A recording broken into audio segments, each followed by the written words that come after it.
Bueno, entonces estamos haciendo algunas distinciones entre aquellos actos que son de carácter moral, que son voluntarios, y vimos que puede causar involuntario lo que es forzado o lo que se realiza por la ignorancia de alguna circunstancia que no podía yo saber.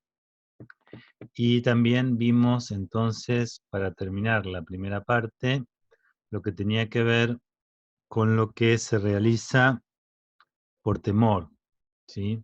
Entonces, uno puede realizar por temor cosas que no haría si no estuviese en esas circunstancias, ¿sí?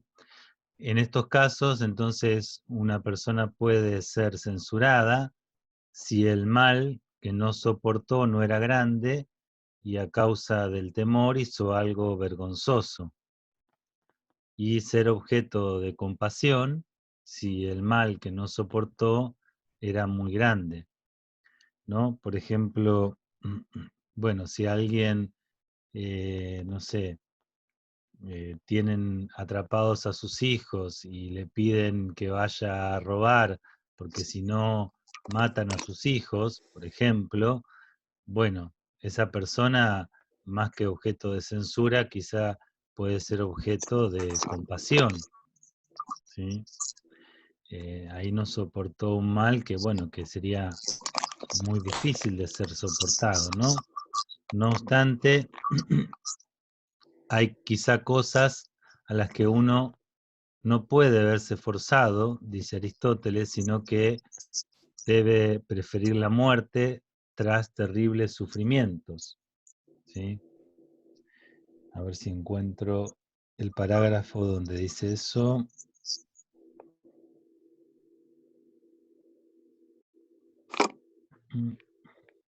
Bueno, ya lo voy a encontrar. Pero, digamos, lo que está queriendo decir Aristóteles ahí es que, en definitiva, tampoco la vida propia es un bien absoluto. Es decir, que a veces es preferible perder la vida antes que realizar algo que sea sumamente vergonzoso. Bien, después Aristóteles pasa a hablar de aquellas acciones que se realizan, entre comillas, por placer, en las que uno se ve, entre comillas, también forzado por lo que es agradable. Entonces dice Aristóteles que, cito, eh,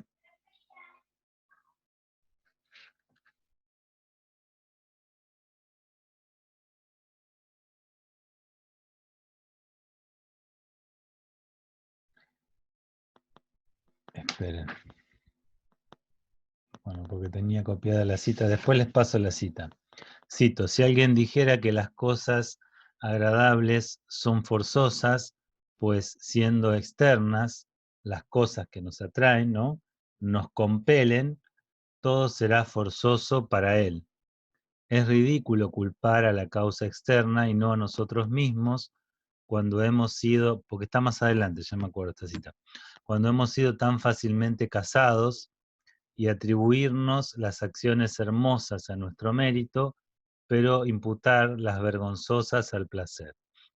Es decir, las acciones que se realizan teniendo como fin lo agradable, lo placentero, son eminentemente voluntarias para Aristóteles.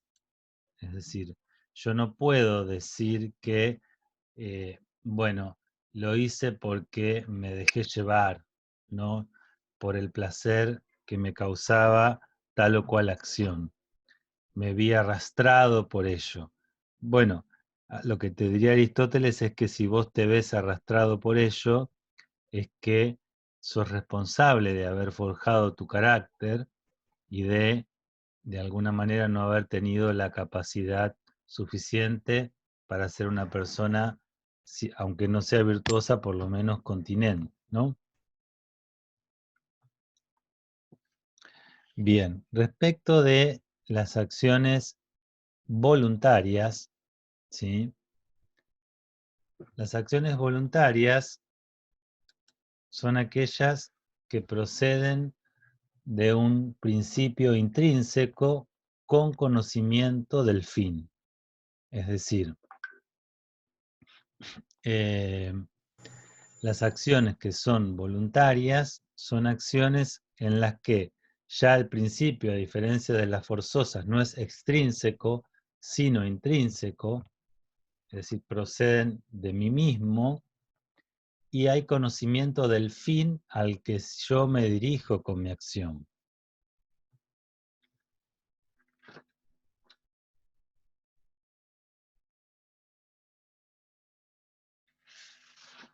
Es decir, acá, ¿sí? Uno puede decir que el conocimiento del fin puede ser, por ejemplo, Santo Tomás dice que los animales hacen acciones voluntarias también. ¿Por qué?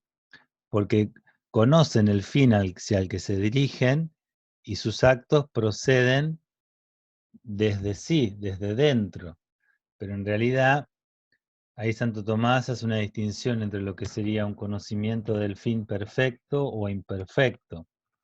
Es decir, el hombre tiene la aptitud para conocer el fin de sus actos como fin y puede, vamos a ver, deliberar los medios adecuados para alcanzar ese fin. En cambio, los animales o los niños pequeños conocen el fin hacia el cual se dirigen con sus actos, pero no lo comprenden como fin. ¿Ven? Entonces, una acción voluntaria es una acción en la que, esto nos va a servir para más adelante cuando hablemos de la deliberación y la elección, es una acción en la que se conoce el fin y en el caso de la acción moral se conoce realmente como fin. ¿Sí?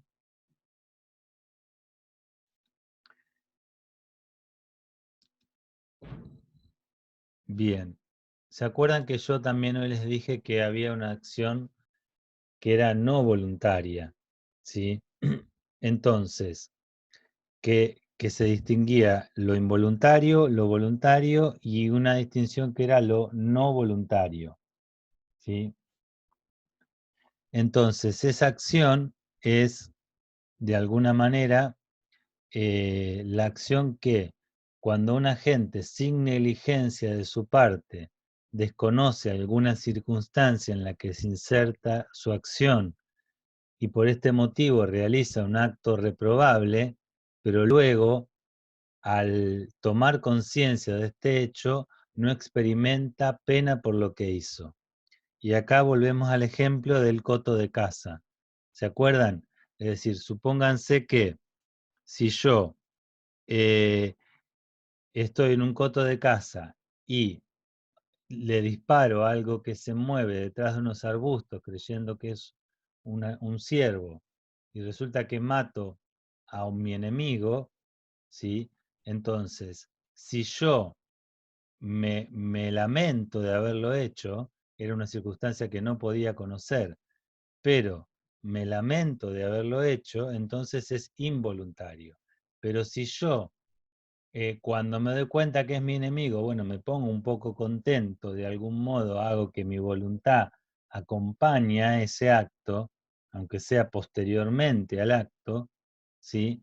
En ese caso tampoco es involuntario, porque la voluntad está como secundando, aunque sea posteriormente lo que pasó.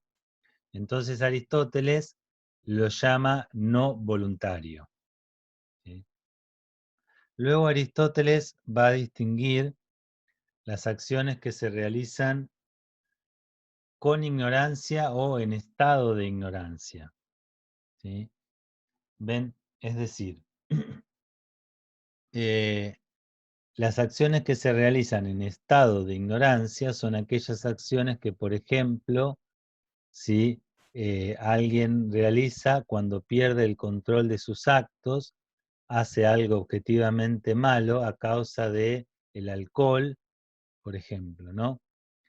Digamos, para Aristóteles, si bien esa acción en estado de ignorancia en ese momento no era voluntario, sin embargo, es responsable moralmente la persona. ¿Por qué? Y bueno, porque estaba en sí el, el emborracharse o no, ¿sí? Es decir, estaba en su voluntad y debía saber que si se emborrachaba podía hacer algo de lo cual después podía arrepentirse. ¿Ven? Entonces, o también, por ejemplo, las que se hacen por ira, cuando uno pierde el control de sus actos porque es muy irascible. Bueno, a eso también somos responsables moralmente. ¿Por qué? Y bueno, porque nosotros somos moralmente responsables de cultivar nuestro carácter. Entonces, yo no puedo decir, bueno, soy un calentón. No, si yo tengo un temperamento en el que sé que tiendo a perder los estribos, digamos, entonces yo tengo que darme cuenta, conocerme a mí mismo y forjar mi carácter para adquirir la virtud de la paciencia, de la mansedumbre, ¿sí? Y si no también, ¿sí? Si no también, lo que tengo que hacer es darme cuenta cuáles son aquellas situaciones en las que yo sé que puedo perder el control, ¿sí? Y por ahí, digamos, irme antes de que la situación pase a mayores, de alguna manera. ¿Se entiende lo que digo?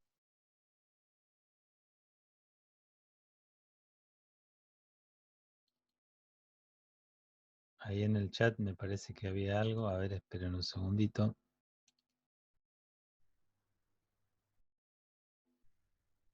Bien.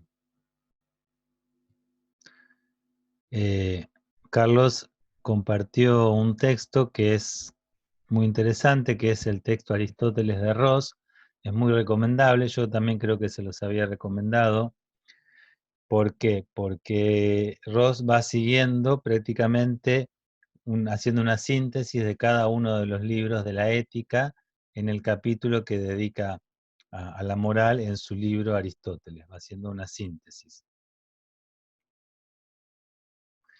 Bien, entonces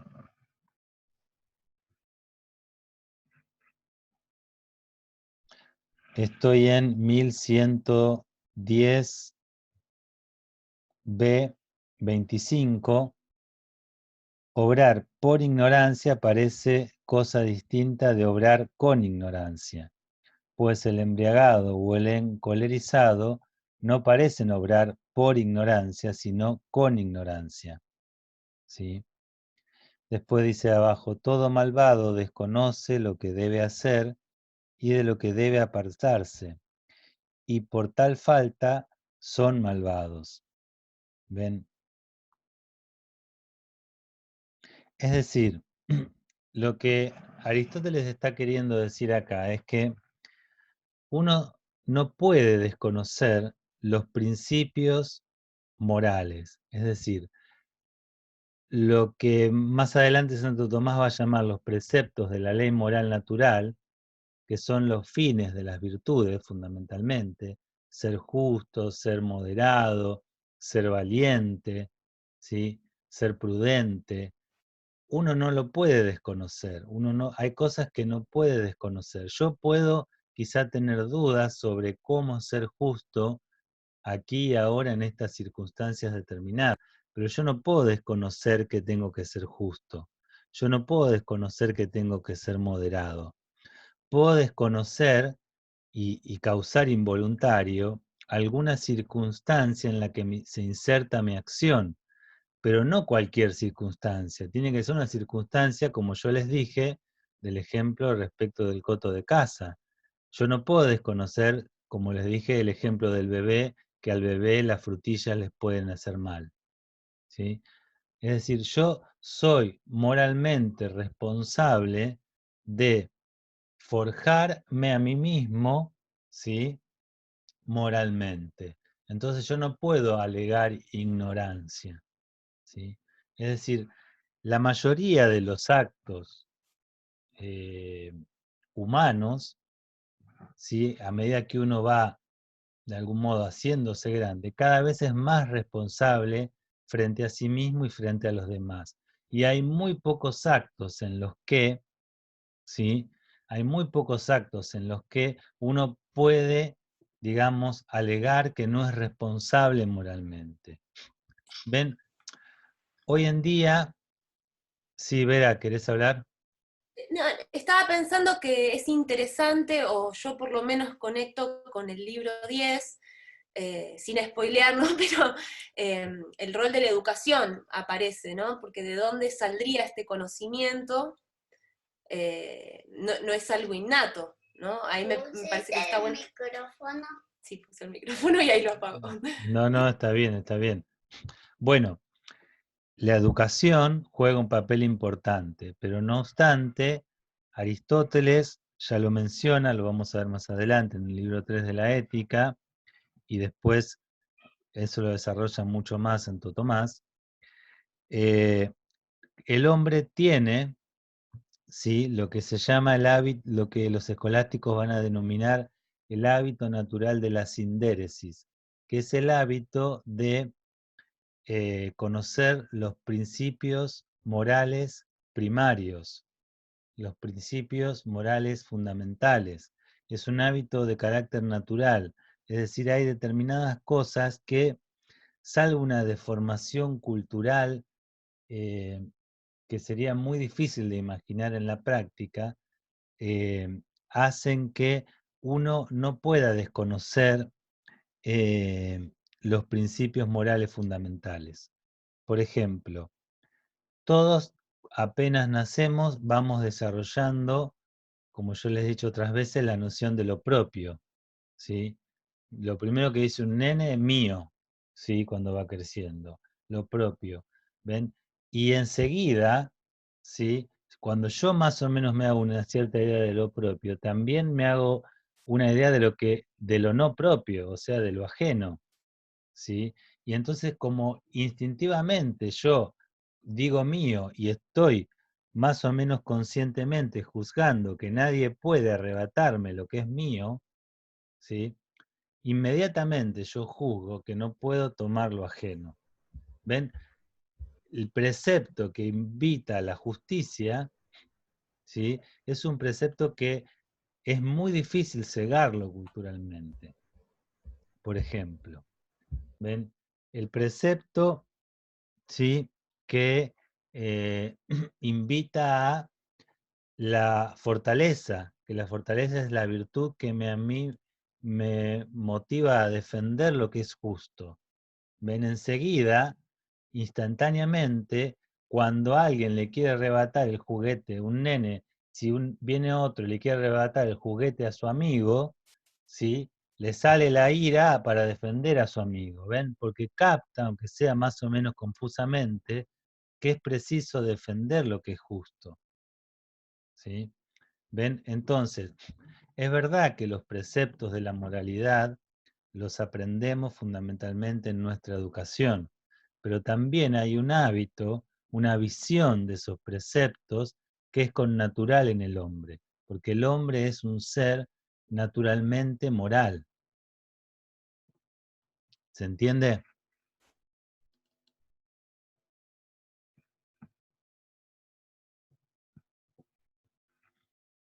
Bien. Vamos entonces a seguir haciendo una pequeña síntesis, ¿sí? Tenemos acto voluntario, procede de un principio intrínseco con conocimiento del fin. Involuntario, procede de un principio extrínseco, es forzado.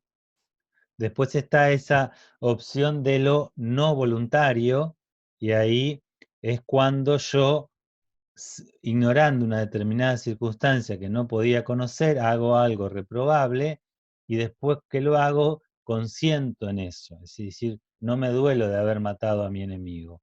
Eso no es involuntario. ¿Ven? Y después están las acciones por miedo y por placer. Las acciones realizadas por miedo, en abstracto, son involuntarios, pero en la práctica se eligen y se eligen por ellas mismas. Elijo tirar la carga del barco para salvaguardar a la tripulación.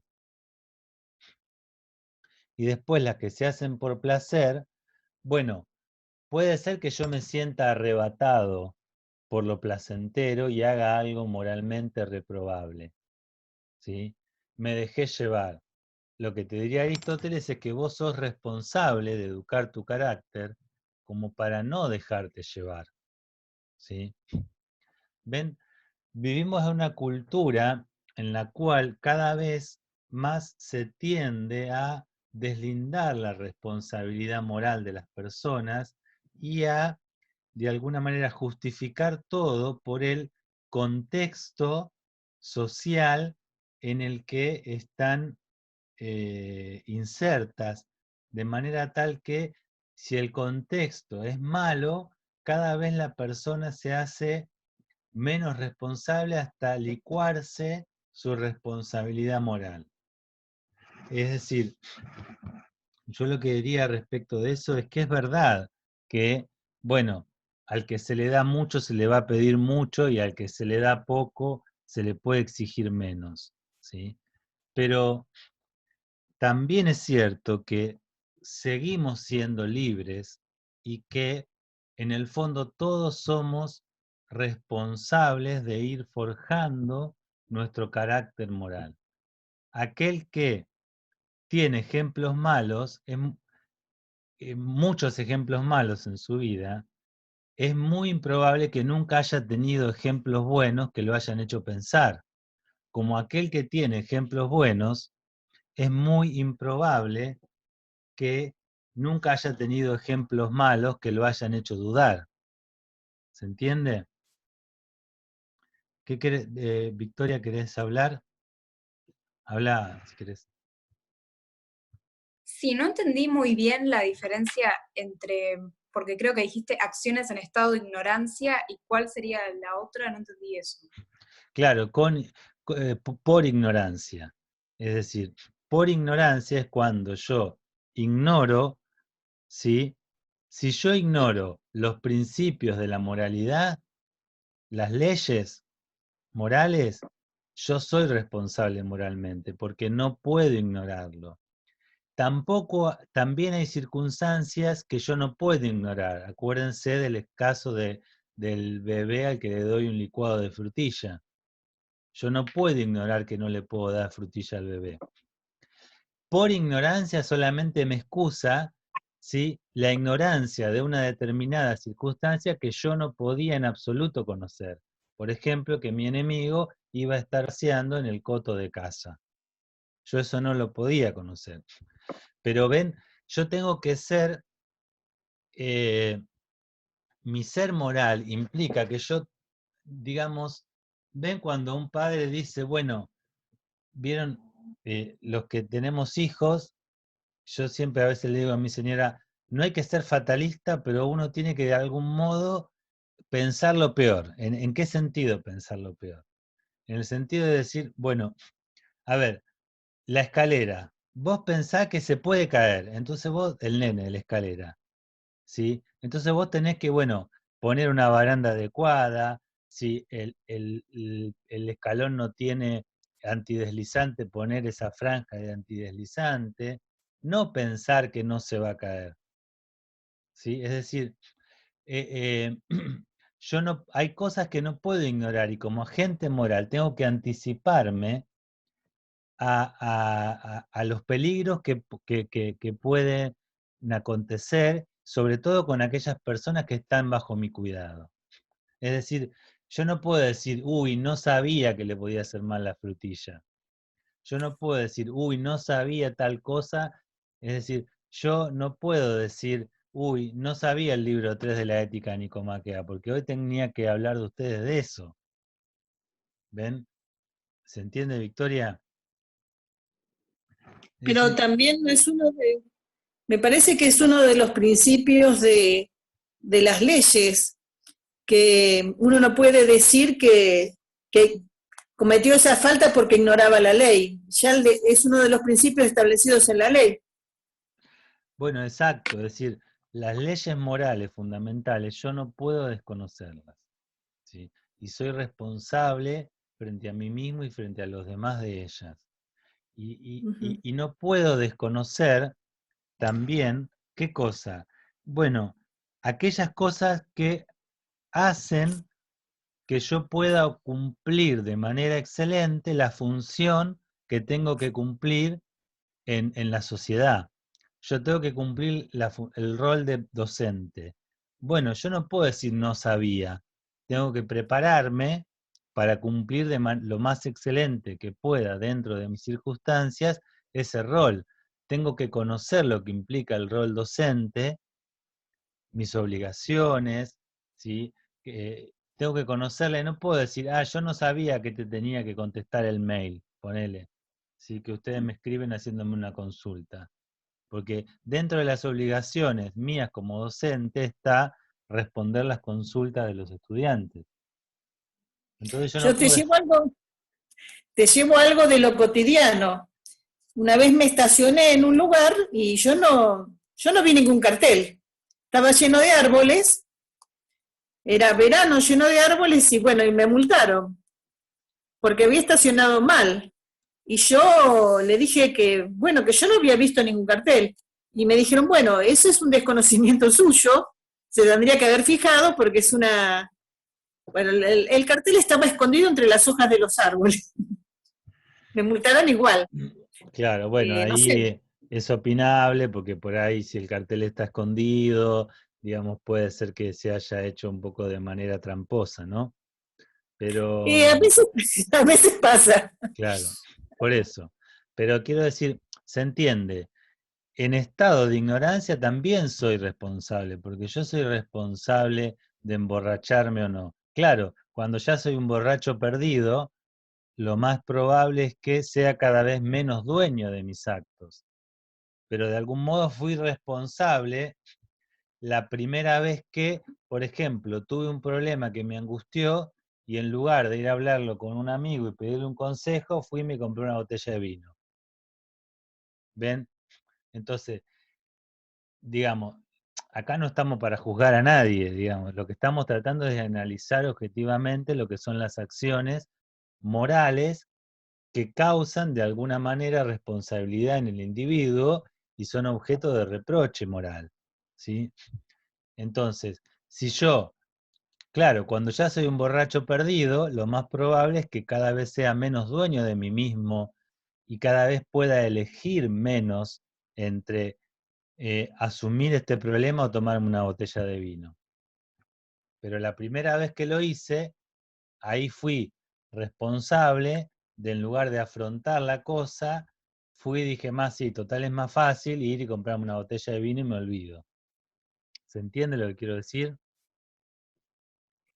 Entonces, las acciones en estado de ignorancia, en la que no subordinamos las pasiones a la recta razón, diría Aristóteles que son voluntarias porque se puede hacer una especie de elección, Bueno, ¿no? porque digamos, Claro. claro, cuando yo ya tengo el vicio, cada vez soy menos libre.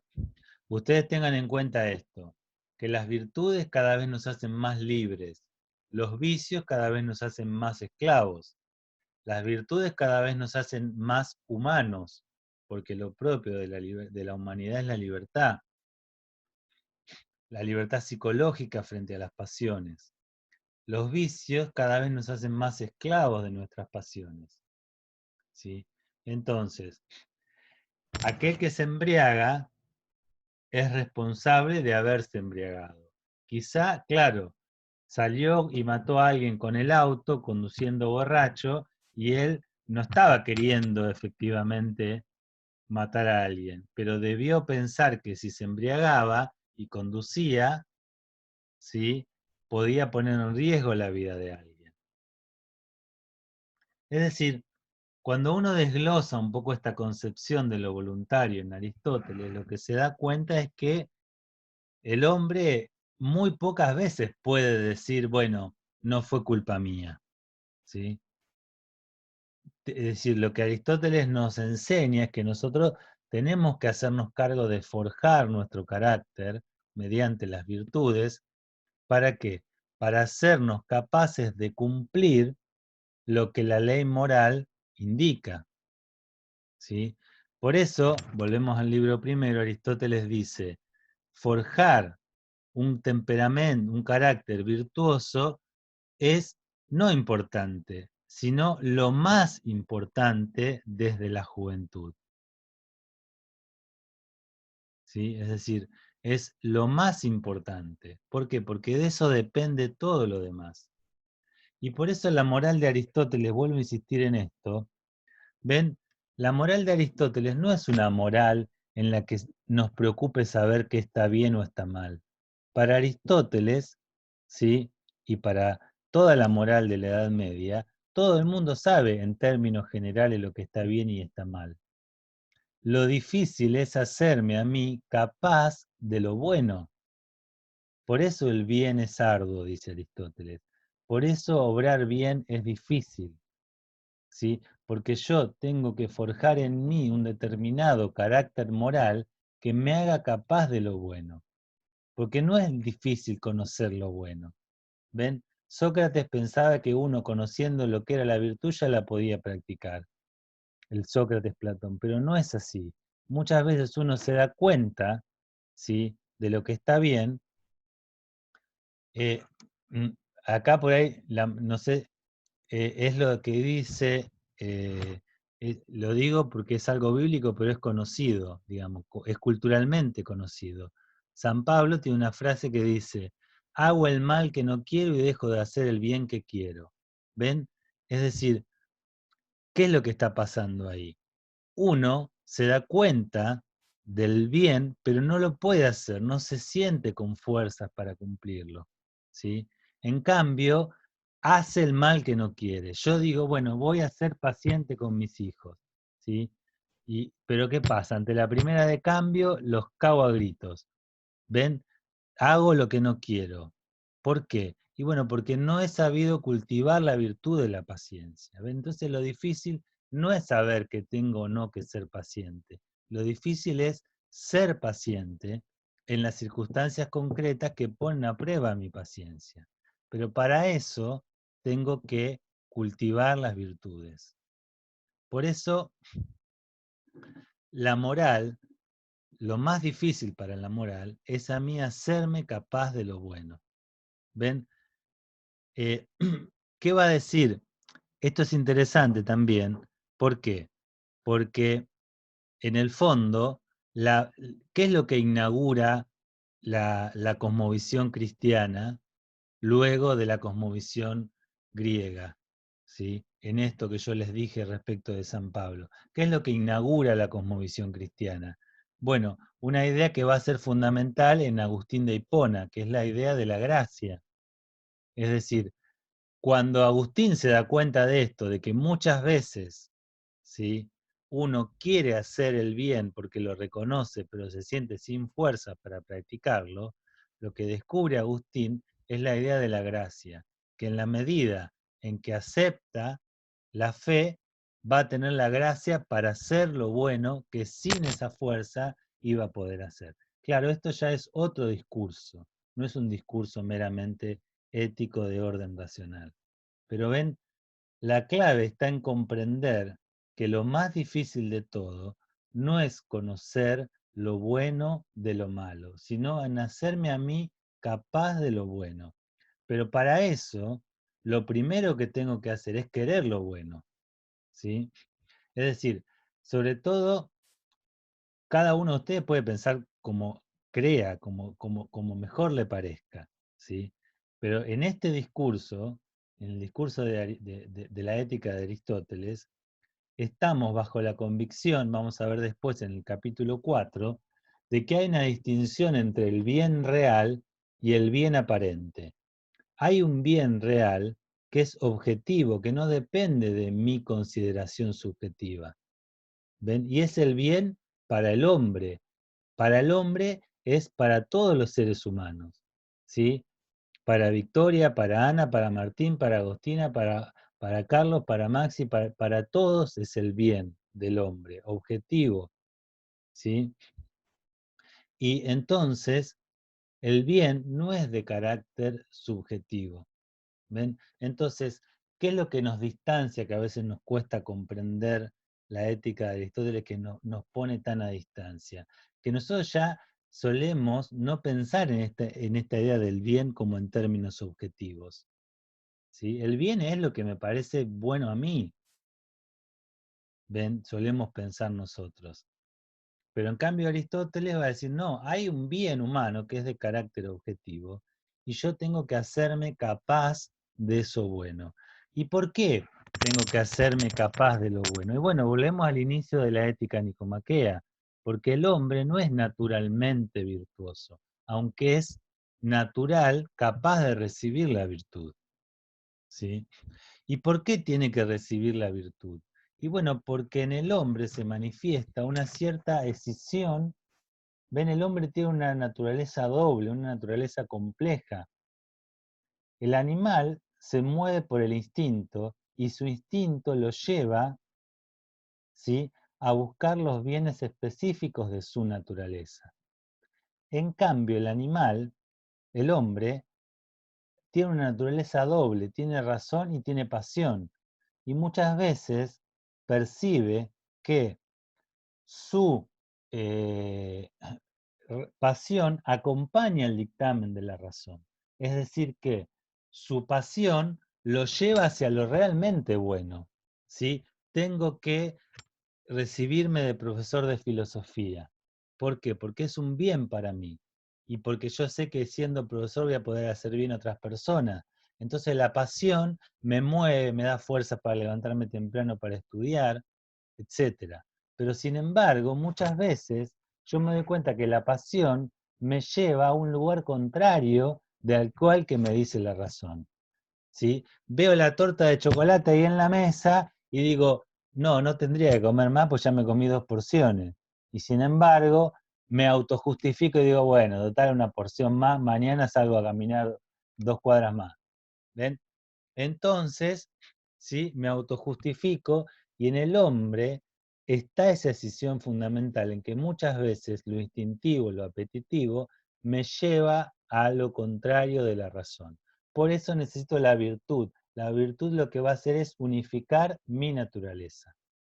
Bueno, ya se termina, así que terminamos con esto. Por ahí el sábado, si quieren, si están al cohete,